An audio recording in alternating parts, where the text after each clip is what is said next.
Né? Havia processos entre os irmãos, um processando o outro, levando isso a tribunais lá fora da igreja para julgar causas, imoralidade sexual, casamento e divórcio, né? Algumas partes dessa carta falam sobre esse assunto.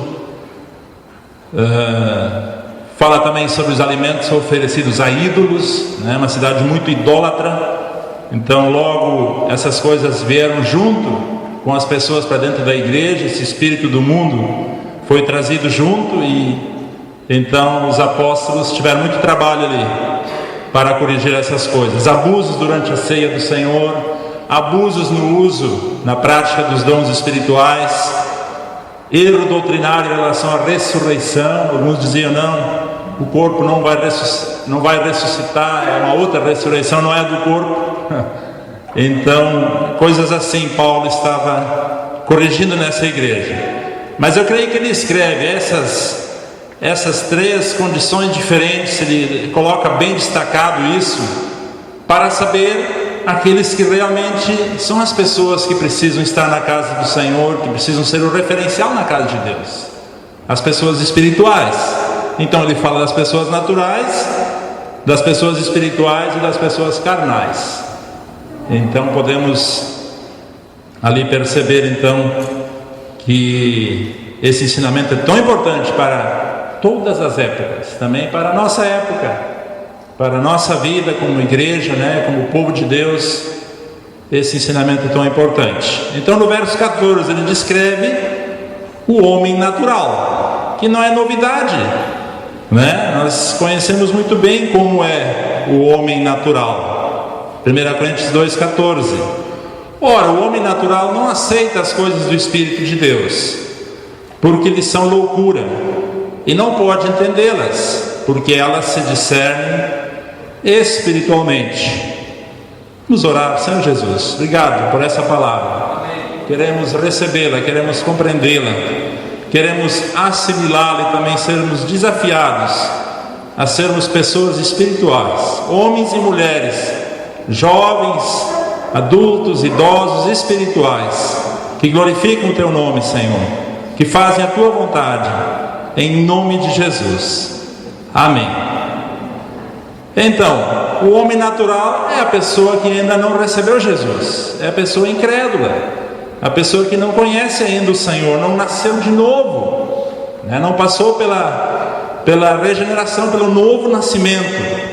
O seu espírito ainda está morto por causa do pecado, né? Como Paulo diz, antes nós estávamos mortos nos nossos delitos e pecados.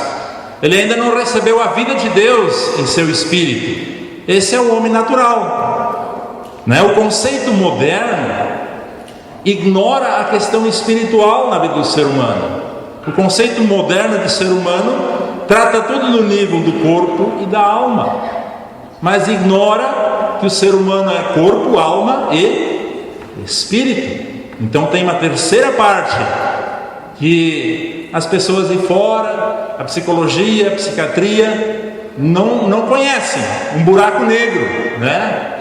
Uma área não conhecida ainda. Mas nós na casa do Senhor nós sabemos que o ser humano, além de ser corpo, além de ser alma, também é espírito. Amém? E o espírito de cada ser humano, né, de cada criancinha que nasce, está morto por causa do pecado, e precisa receber a vida de Deus, precisa receber Jesus, né? Jesus quer viver dentro do espírito de cada pessoa. Amém? De todos os 7 bilhões de habitantes desse planeta, né? O Senhor quer morar no espírito de cada uma dessas pessoas. Vocês creem isso? Eu creio isso. Isso é a vontade de Deus. Habitar dentro do espírito de cada pessoa. Então ainda aquela pessoa que não entregou a sua vida a Cristo, ela vive no nível da sua vontade, né? Dos seus sentimentos, das suas emoções, porque a alma é vontade, é emoções, é mente, e vive no nível dos desejos do corpo, né? Vive nesse âmbito aí, nessa dimensão, mas falta a dimensão do espírito. Então alguém que ainda não recebeu Jesus está incompleto. Diga, está incompleto. Diga assim: Jesus completa o ser humano. Quando eu estava me convertendo a Cristo, algumas pessoas me falaram assim: olha, tem um vazio dentro do teu coração, e ele é tão grande, esse vazio, esse buraco, que só Jesus pode preencher ele. Amém? Esse é o espírito morto por causa do pecado. É um buraco na vida da pessoa, do ser humano, que precisa ser habitado pelo Senhor, pelo Espírito de Deus. Então, se alguém ainda não tem Cristo, hoje é o dia de receber Jesus e convidar Jesus para entrar na tua vida e habitar dentro de ti, no teu coração. Amém? Que maravilha! As pessoas dizem: bom, mas eu faço tantas coisas, eu faço coisas boas, eu trabalho, eu cuido da minha família, mas eu não sou feliz. É porque falta Jesus. Ainda tem um vazio, né? E as pessoas se ocupam com tantas coisas querendo preencher esse vazio, mas só o Senhor Jesus pode preencher esse espaço vazio dentro de ti. Então a pessoa natural é assim, ela procura por algo para preencher a sua vida. A pessoa incrédula também não entende a palavra de Deus. Ela lhe parece loucura, lhe parece um absurdo, um escândalo, né? Eu enfrentei isso quando eu era recém-convertido. A minha família dizia assim: não, o Jorge ficou louco, ele pirou, ele acredita em umas coisas tão diferentes do que a gente acredita. Não entende, porque é loucura, porque ainda não tem revelação da palavra. As coisas espirituais não estão ao alcance ainda daquele que não é nascido de novo. Ele não consegue entender. Paulo diz em 2 Coríntios capítulo 4, vamos abrir esse texto. 2 Coríntios 4.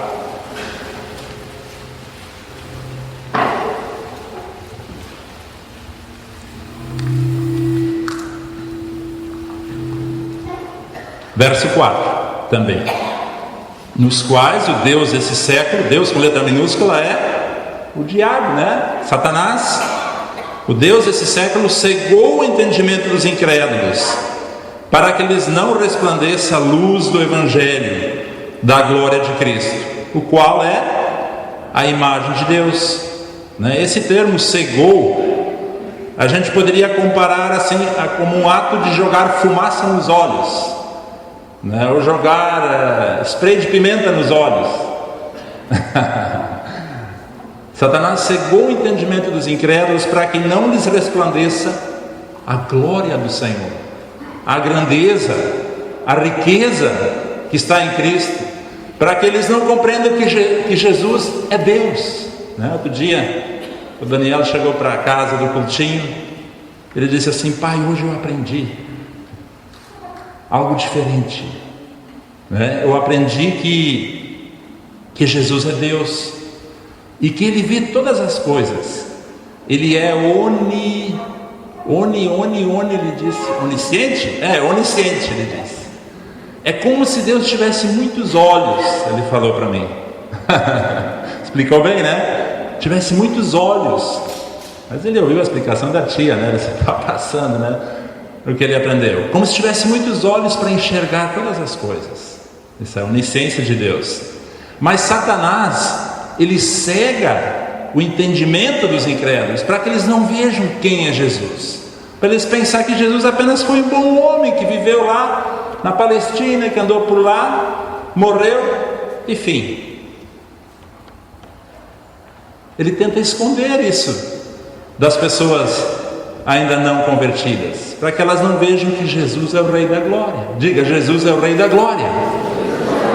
Para que eles não vejam que Jesus é o Senhor, para que fiquem pensando que Jesus é alguém igual a Maomé, ou Confúcio, ou Krishna, ou esses líderes de seitas religiosas. Como tem milhares nesse mundo, dizem que tem mais ou menos 1.500 religiões, e cada uma delas tem um fundador, um líder. Satanás tenta jogar fumaça nos olhos, no entendimento, para que não lhes resplandeça a glória do Senhor. Triste isso, né? Mas nós precisamos demonstrar o amor de Deus para resgatar as pessoas dessa condição, não serem mais apenas pessoas naturais, mas se tornarem pessoas espirituais. Essas pessoas precisam ser evangelizadas. Precisamos fazer batalha espiritual por elas, amém? Orar por elas, ordenar que aqueles demônios vão embora, que o Espírito Santo fique pairando sobre elas, que elas nasçam de novo, que elas entendam o amor de Deus, que elas sintam o amor de Deus. Aleluia, glória a Deus. Mas essa pessoa precisa saber da nossa parte, né? Precisamos falar para ela: olha, ainda falta uma dimensão na tua vida, como eu falei há pouco, a dimensão espiritual, né? A vida só nas coisas físicas, ou só na emoção, ou só na razão, ela vai até um ponto, e aí ela perde seu sentido. Ela não tem esperança para o além, ela não tem esperança para a eternidade. Ela tem becos sem saída, problemas sem soluções.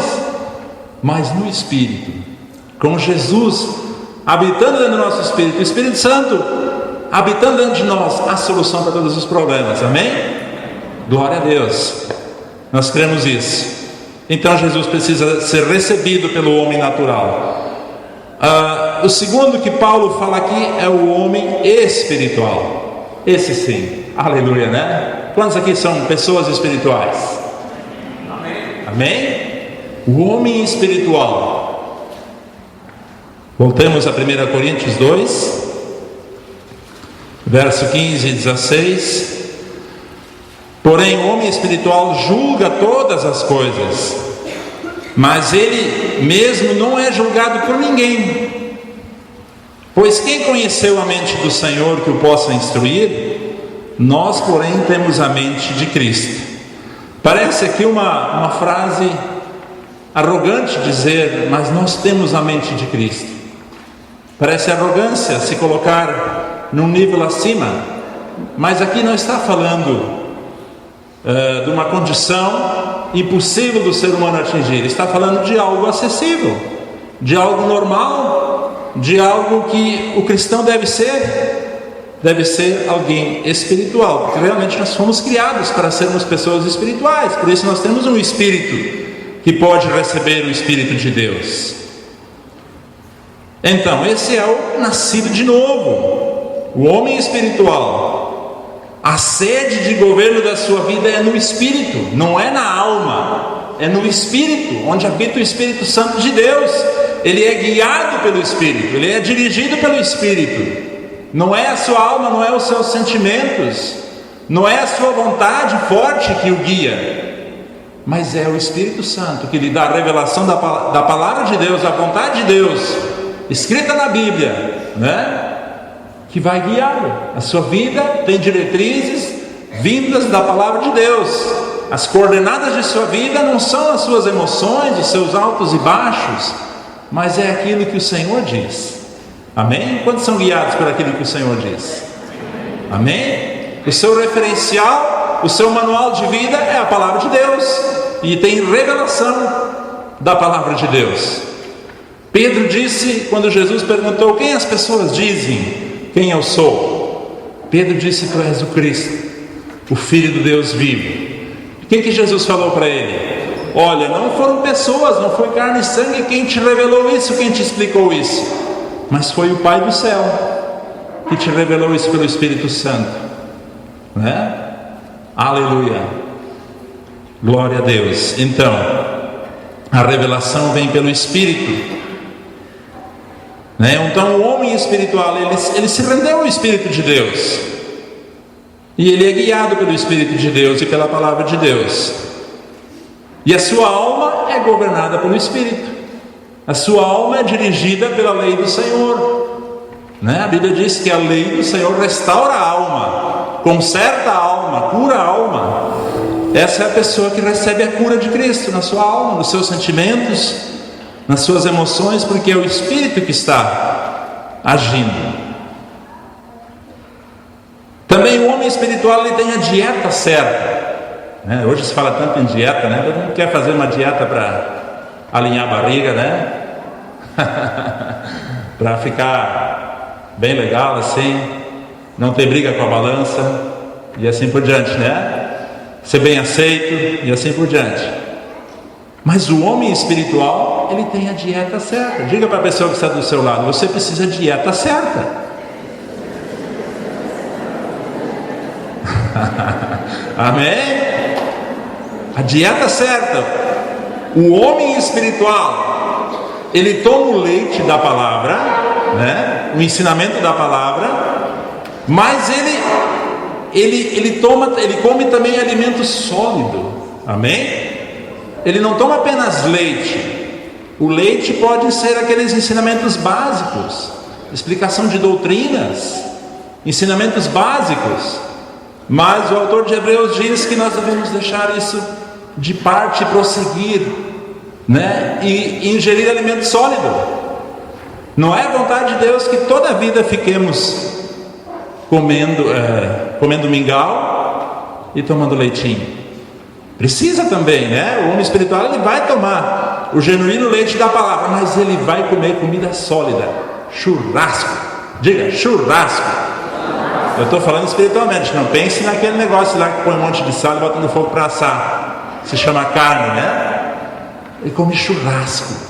A palavra viva, a palavra de Deus, a palavra que é sólido, que é ensino para toda a vida, não apenas doutrinas, ensinamentos básicos, que vai conhecer as coisas espirituais. Amém? Esse é o crente amadurecido, o homem espiritual. Ele discerne ou julga tudo. Não quer dizer que vai ser uma pessoa que está sempre julgando as outras pessoas, né? Isso é errado. A Bíblia ensina que não devemos julgar as pessoas. Mas ele discerne, ele percebe e não embarca deixando-se influenciar, né? Outro dia nós ouvimos que nós devemos ser pessoas que influenciam outras pessoas para o reino de Deus. Alguém falou isso, não me lembro mais agora quem foi. O João Nelson, né? Isso, obrigado. Influenciar as outras pessoas para o reino de Deus. O homem espiritual, ele tem poder de influência. Amém? Ele não é influenciado pelos outros. Ele discerne as artimanhas, as tendências humanas, né? As motivações até dos corações, mas nem por isso ele julga as pessoas. Ele está num constante crescimento. Ele está evoluindo. O homem espiritual, ele está evoluindo, ele está crescendo. Paulo diz para Timóteo: olha, tu é um homem espiritual, Timóteo, mostra teu progresso a todos, que ele seja manifesto para todos. Amém? Quantos aqui estão crescendo? Amém. Amém. É bom quando se está crescendo. Diga, é bom estar crescendo. Ruim mesmo é ficar parado no tempo, não é mesmo? É que nem um corredor de Fórmula 1 emperra as rodas do carro, tranca ali. O que tranca às vezes? Clóvis sabe isso bem, né? As balacas, o que tranca ali? E o cara começa a frear, né? E os outros passam, e ele sobe, né? Cara, isso é ruim. Quando os outros passam, fica ali. Quem dera eu pudesse fazer, né? Amados, o homem espiritual, ele vai estar crescendo, ele se mexe, ele está sempre aprendendo, né? Nós não podemos parar de aprender.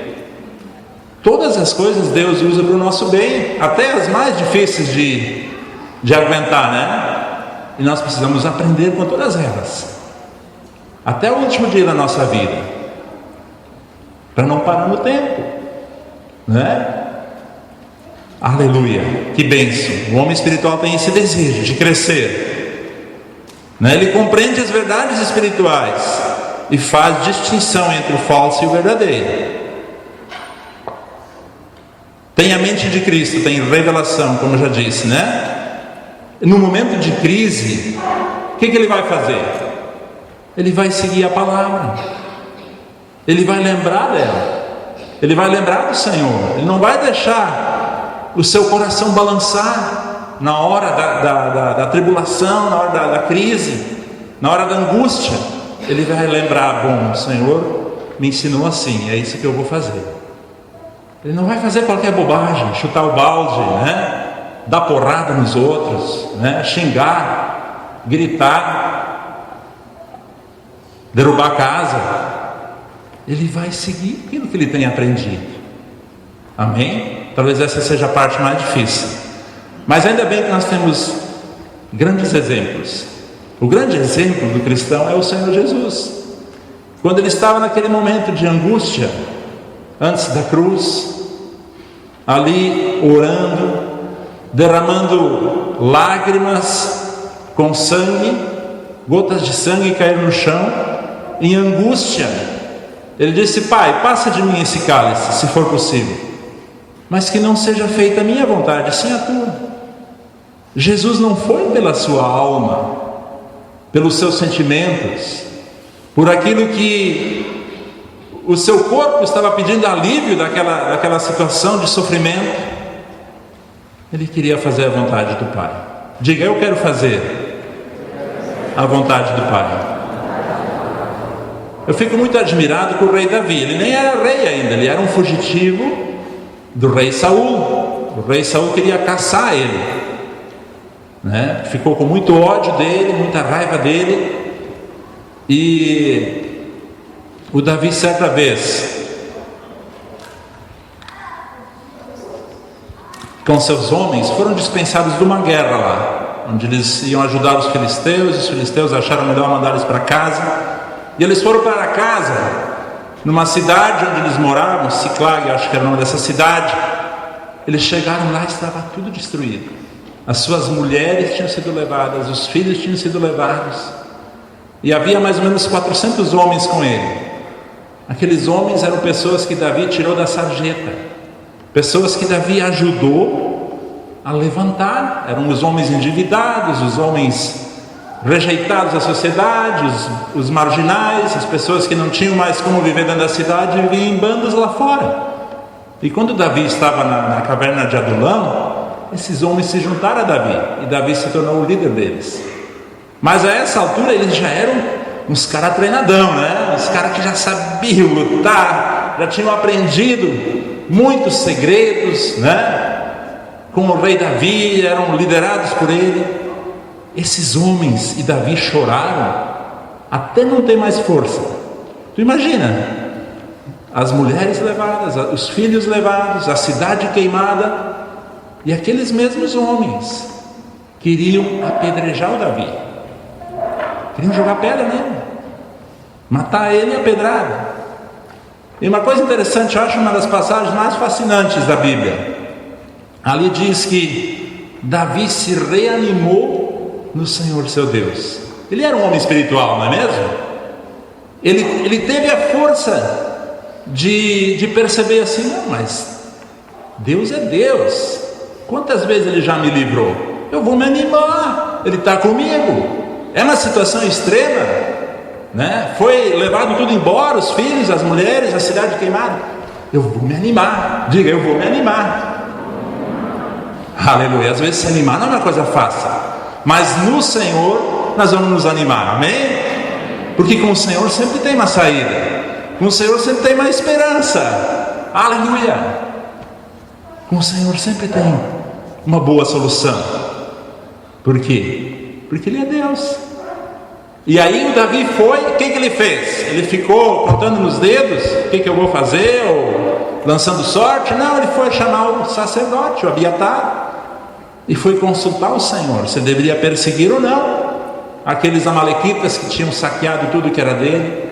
E o sacerdote disse: vai, e tu vai tomar tudo de volta. E assim aconteceu. Ele era um homem espiritual. Na hora da crise ele não deixou, por mais dolorido que seja, né? Ele era um líder. Muitas vezes o líder sofre mais, porque ele tem muita responsabilidade com as pessoas que estão debaixo da sua liderança. Mas ele deu a volta por cima. Diga: eu vou dar a volta por cima, em nome de Jesus. Vou dar a volta por cima, amém? Glória a Deus, que Deus é bom. O terceiro, aliás, ainda, só um pouquinho ainda quero falar um pouquinho sobre o homem espiritual. O homem espiritual, ele vai desenvolver a sua salvação, como eu disse antes. Ele vai procurar ir para frente, e ele vai ele vai aprender a temer a Deus, né? O temor do Senhor é muito importante, ele é o princípio de toda a sabedoria. A Bíblia fala isso, né? A pessoa que não teme a Deus, ela não vai longe nos caminhos do Senhor. Precisa temer o Senhor, né? Porque a Bíblia diz assim, considerai sempre a bondade de Deus e a severidade de Deus. Eu tenho um Deus bom, Ele é tão bom comigo. Olha, às vezes eu fico, parece que eu vou para o mundo da lua, assim, aleluia, que coisa boa, né? Como Deus nos abençoa, né? Agora eu preciso também saber que Deus é justo, que Deus é santo, e que Ele me pede santidade, né? Que Ele me pede responsabilidade, né? Quantas vezes os crentes dizem, mas foi o diabo que fez isso. Mas grande parte da responsabilidade, a maior, muitas vezes, é os nossos atos, as nossas decisões, as nossas escolhas, né? O diabo faz a parcela dele de tentar, de sugerir, mas quem embarca é aquele que cai na tentação. Então devemos realmente fazer a nossa parte, ser pessoas espirituais. Escolhe a coisa certa, amém? Amém, irmãos? Amém. Faz as decisões acertadas, aleluia, glória a Deus. As pessoas espirituais, os homens e as mulheres espirituais em qualquer grupo de cristãos, pode ser numa célula, pode ser numa congregação, precisam ser as pessoas referenciais, as pessoas de referência, amém? E precisam ser muitas essas pessoas espirituais, diga muitas, aleluia. E cada pessoa precisa ser desafiada a se tornar uma pessoa espiritual. A pessoa natural precisa se converter, se tornar uma pessoa espiritual. Mas aquele crente que é carnal também precisa se tornar espiritual. Ele precisa ser levado a ser espiritual, amém? Precisa aprender o caminho, em nome de Jesus. E sobre o homem carnal, então nós queremos ler 1 Coríntios 2, aliás, 1 Coríntios 3, verso 1 a 4.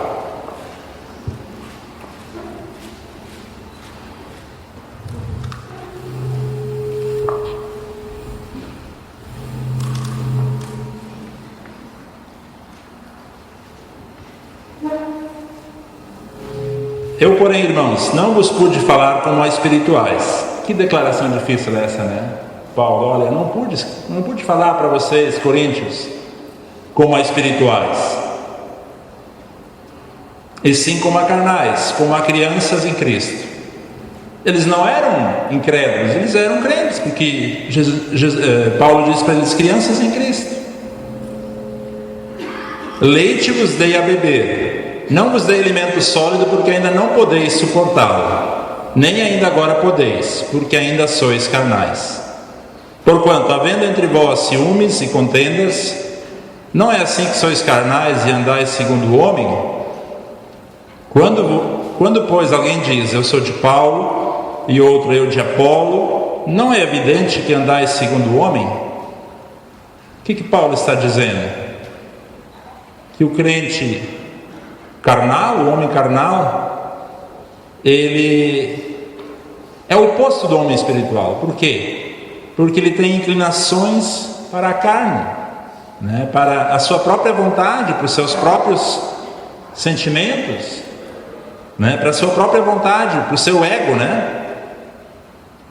A sede do governo da sua vida não está no espírito, está na alma.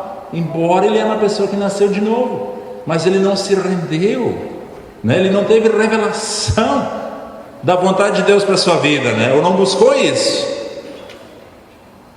E Cristo, que deveria estar no trono, né? Não está no trono, o seu eu está no trono. Por isso é carnal, por isso, né, não é uma pessoa espiritual.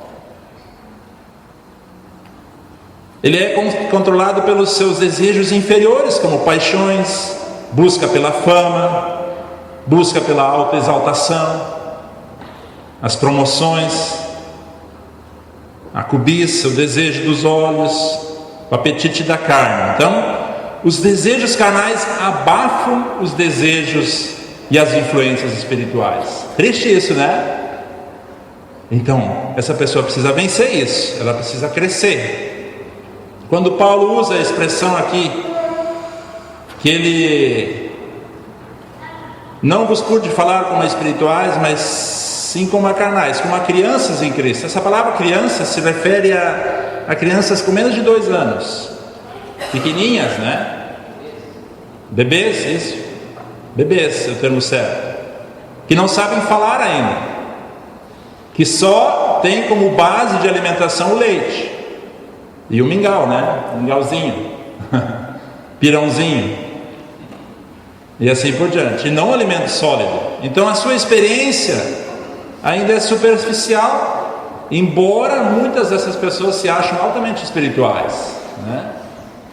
Se acham muito espirituais, mas no momento jogam fora tudo o que conseguiram, né?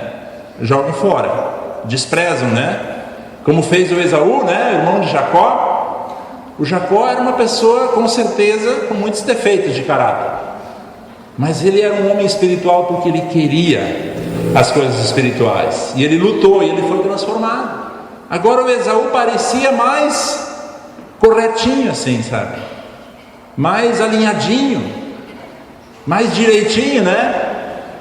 Mas ele era um homem que não valorizava as coisas espirituais, e ele trocou o seu direito de herança, de primogenitura, por um prato de lentilhas, né? Era pessoa imediatista, né? Aquele impulso, aquela fome, ele pensou: vou morrer de fome. Que nada, não morre de fome em questão de horas. O que me adianta a primogenitura? Quando Jacó negociou com ele, ele disse assim: o que me adianta a primogenitura? O que me adianta a bênção, se eu vou morrer de fome? Não morre de fome, não. Então, ele é um exemplo do crente carnal. Ele era do povo de Deus também, dos filhos de Isaac. Ele não se lembra da palavra, né? O homem carnal, a pessoa carnal, não se lembra da palavra já aprendida, né? Já muitas vezes aprendeu muito, mas ainda não pratica. Então é ausência de temor. Só o arrependimento profundo mesmo pode levar alguém assim a se tornar alguém espiritual, a se dar conta: mas eu preciso ser transformado. Jesus, eu preciso ser transformado numa pessoa espiritual, que segue a palavra de Deus. Eu não posso mais usar fraldas, né? Usar fraldas, comer mingau, tomar leitinho na mamadeira. É estranho uma dieta sempre um adulto, não é mesmo? Imagina, né? Uma baita mamadeira, né? Vim para o culto com uma baita mamadeira aqui. Outro dia a Roseli fez uma faxina lá no roupeiro, e ela achou uma mamadeira desse tamanho assim mesmo. É maior que uma garrafa de refri de 2 litros. Que cabe uns 3 litros de leite dentro. Mas nunca foi colocado leite dentro. Ela foi um presente para uma das nossas crianças quando eram pequenas. Dentro dela vieram outras mamadeiras de tamanho normal, bicos e algumas coisas assim. Eu disse para a Roseli: acho que eu vou levar para o culto essa mamadeira. Vou fazer aqui um teatrinho com ela. Não levar leite não, né? Mas quando uma pessoa que já podia estar sendo espiritual ainda é como uma criança em Cristo, é isso que parece, né? Alguém precisa lá trocar fralda, né? Já passou 10 anos, já passou 5 anos, e ainda precisa fazer a troca da fralda, ainda precisa dar mamadeira, ainda dar mingau. Não podemos ficar sempre assim. Diga: não podemos ficar sempre assim. Vamos para frente, vamos crescer, aleluia. E espiritualidade não tem a ver com o tempo de conversão. Alguém diz: eu sou 20 anos convertido, eu sou um homem espiritual, estou bombando e tal. Não tem nada a ver com a idade de conversão, nem com a idade física. Eu tenho 70 anos, eu sou um ancião amadurecido. Não. Um homem espiritual não se avalia pelo seu tempo de conversão, pela sua idade física, mas pelo fruto espiritual na sua vida. Amém? Aleluia. Então, Paulo queria dar alimento sólido, tudo que é tipo de comida, como ele deu aos Efésios, né? Nós ouvimos tanto aqui nos últimos dias sobre Efésios, Paulo escrevendo para essa igreja amada. E o que Paulo escreve para os Efésios? É só comida sólida, né? Pá, é comidão, hein? Ali não tem mingau, não tem papinha, não tem leitinho. É revelação, né? Da igreja, do lugar que a igreja ocupa, nos lugares celestiais, né? A autoridade que ela tem sobre principados e potestades e assim por diante. Então, somos desafiados a não tomar mais somente leite, a crescer. Amém? Vamos ficar de pé. Então, uma igreja forte é formada por homens e mulheres espirituais, jovens espirituais. Amém? Crianças que já são espirituais, né? Que obedecem à palavra do Senhor. Aleluia. Glória a Deus. Levanta a tua mão, quero orar contigo.